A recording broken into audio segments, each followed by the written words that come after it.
खरी शिवसेना कोणती हे एकनाथ शिंदेंनी महाराष्ट्राला सांगितलं. अमित शहांकडून एकनाथ शिंदेंचं कौतुक.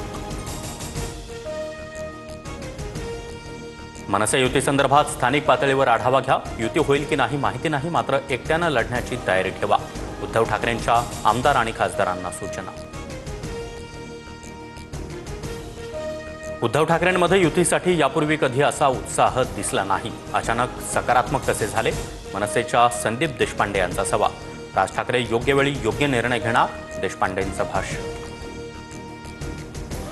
राज ठाकरे आणि देवेंद्र फडणवीसांमध्ये मॅच फिक्सिंग. महाराष्ट्रातले मूळ प्रश्न भरकटवण्यासाठी गाठीभेटी. हिंदी भाषेच्या मुद्द्यावरून नाना पटोलेंची टीका. सासरच्या लोकांकडून हुंड्यासाठी छळ. जाचाला कंटाळून विवाहितेची विषारी औषध प्राशन करत आत्महत्या. बीडच्या आष्टीमधील अंभोरा गावातील धक्कादायक घटना. संत तुकाराम महाराजांची पालखी पुण्यनगरीत दाखल. हेलिकॉप्टरमधून पालखीवर पुष्पवृष्टी. नानापेठेतील श्री निवडुंगा विठ्ठल मंदिरात पालखीचा 2 दिवस मुक्काम. शिवप्रतिष्ठान हिंदुस्थानच्या धारकऱ्यांकडून तुकोबारायांच्या पालखीचं स्वागत. मात्र यंदा मुख्य सोहळ्यात सहभागी होणार नाही, तर संभाजी भिडे यांच्याकडून पालखी रथाचं सारथ्य.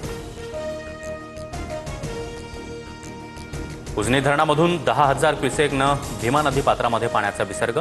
7 ते 8 दिवसात पाणी चंद्रभागेत पोहोचणार. आषाढी वारी सोहळ्यासाठी वारकऱ्यांच्या स्नानाची सोय.